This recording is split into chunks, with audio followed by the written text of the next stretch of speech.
Amen. Our embodied practice for this morning, I invite you, if you can, to look up. We can see the stained glass windows now. Yes.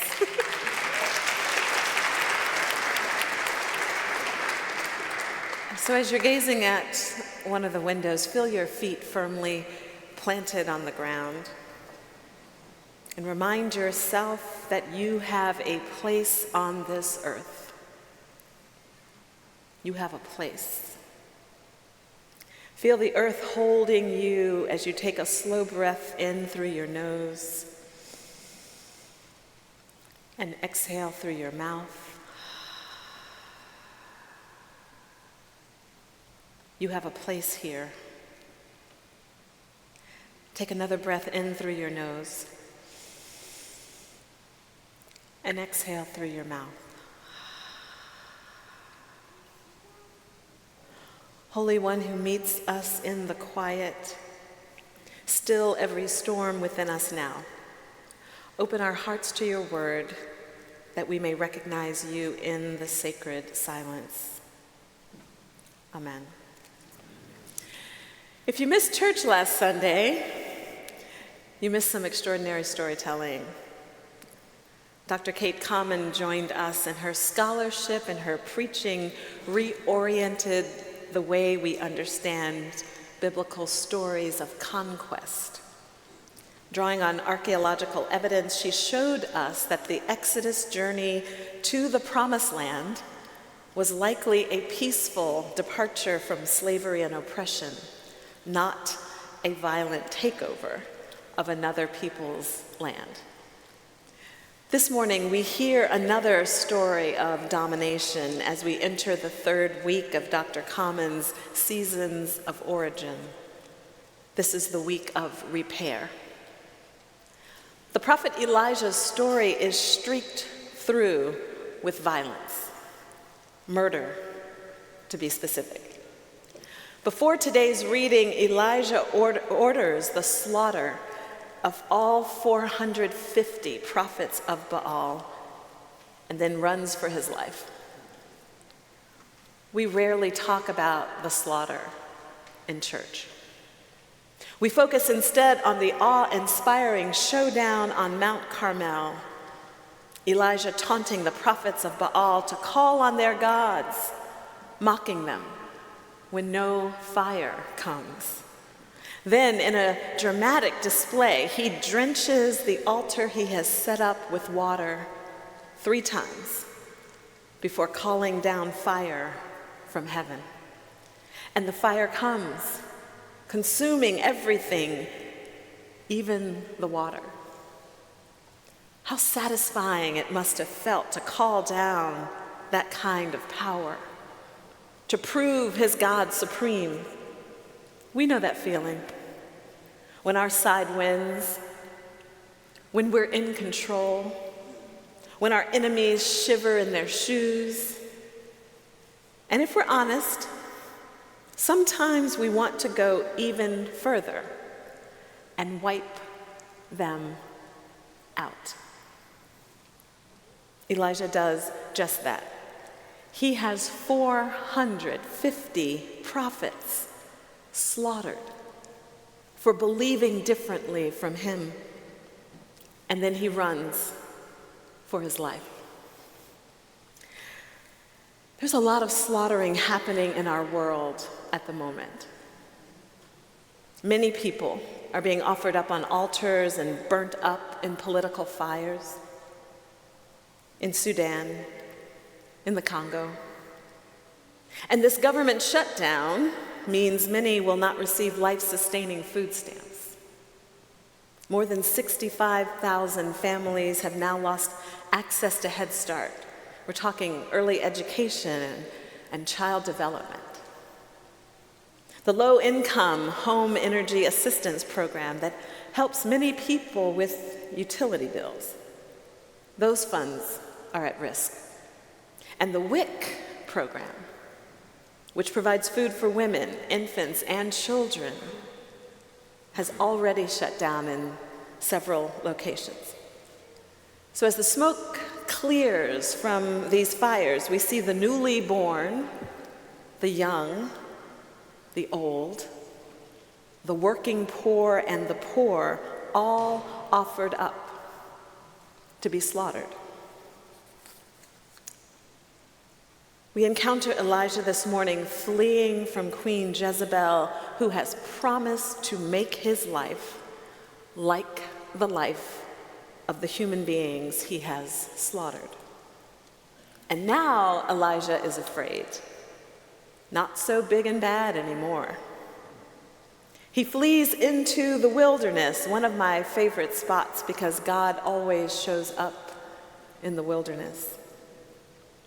Elijah sits down under a broom tree and asks to die. Instead, an angel visits him twice with food and water and a message to get up and eat. Strengthened for the journey, Elijah travels 40 days to Mount Horeb, reminiscent of Moses, who encountered a burning bush on this same Mount Horeb. This is a holy place. It is here that God gave the people the 10 Commandments and made a promise to be their God. Mount Horeb is the location of human and divine relationship. God asks Elijah on the mountain, "What are you doing here?" And Elijah recites what he has done in part. "I have been very zealous for the Lord. I alone am left, and they are seeking my life to take it away." I hear Elijah saying, "It's all up to me." God says, "Go stand outside, Elijah. I'm about to pass by." And you know the story. Elijah hears the mountain-splitting, rock-breaking wind, probably not unlike the wind our siblings heard throughout the Caribbean this weekend with Hurricane Melissa. But God was not in the mountain-splitting, rock-breaking wind. Next, there was an earthquake and then a fire, but God was not in the earthquake. God was not in the fire.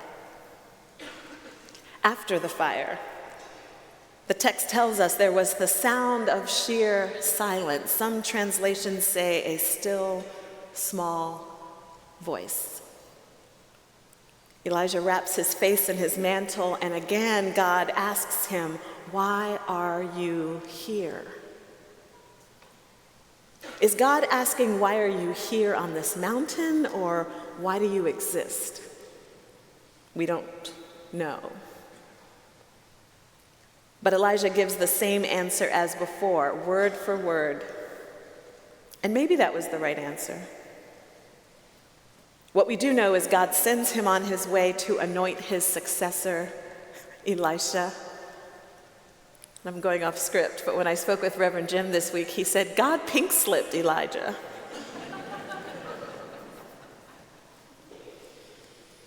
But I want to trouble the waters a bit, because I think that same question is meant for us, and it goes deeper than location.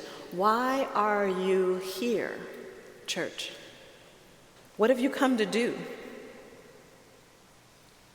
I invite you to sit with the God who dwells in the silence, the sheer silence, the still, small voice. And hold that beside the fire Elijah called down before slaughtering his enemies. I worry for our nation, our city, our churches, and our relationships that seek to slaughter with words, with behaviors, with literal tanks rolling into cities. And while I worry about the slaughter, I am at the same time uplifted by the small voices. The people who seem to know, even if just for a moment, why they are here. The woman in the polka-dotted dress standing before a tank with two particular fingers raised. I can't show you in church. Ordinary New Yorkers standing with an African street vendor on Canal Street, filming, shouting, questioning ICE agents until those agents walked away. Activists in frog, unicorn, and Hello Kitty costumes, dancing, laughing, and pointing out the absurdity of over-militarized brigades patrolling our cities. These are actions of courage and conscience, often practiced in community. Why are you here, church? What if the still small voice is trying to tell Elijah and us that God is not in the fire? God is not in the slaughter of the 450 prophets of Baal, nor in the ongoing slaughter and starvation of Palestinians in Gaza. God is not in the denial of food during a government shutdown, or in wages so low that workers can't afford to feed themselves and their families. God is not in the separation of families at our borders, or in the shame we heap upon those trapped in systems of poverty. God is not in the dehumanization of a Muslim mayoral candidate. God is not in our fire.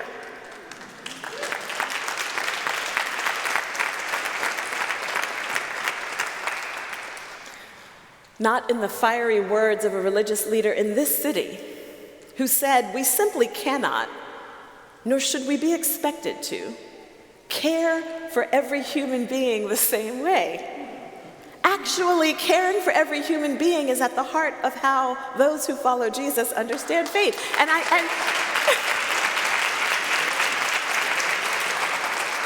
yes, I expect people of faith to care. So let me be clear, Riverside. Slaughtering, crushing, burning, whether actual or metaphorical, is not God's purpose for your life. God is not in our fire. God calls us to care for every human being and all living things, with a special concern for the most vulnerable. Today is the final day of early voting in New York City. Please vote with a heart for the vulnerable, the hungry, the weeping, the forgotten, those who need an affordable and safe city that welcomes our great diversity. Let your voting always say, as a follower of Jesus, I know why I'm here.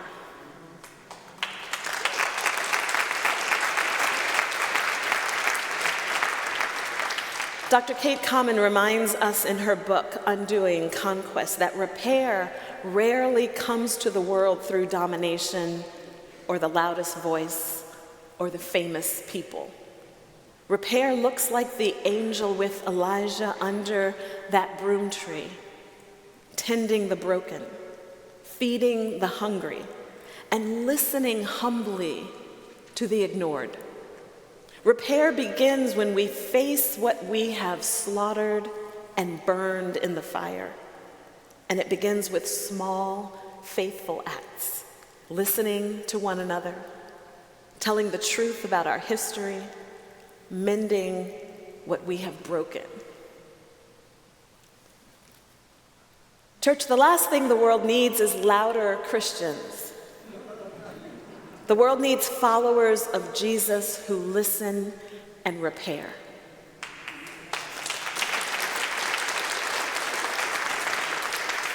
So as we prepare to come to the table, to receive food and drink like Elijah for our journey, may the bread and cup recommit you to being still and silent enough to listen, brave enough to live beyond your own self-interest, and faithful enough to resist that very enticing fire. To God be the glory. Amen.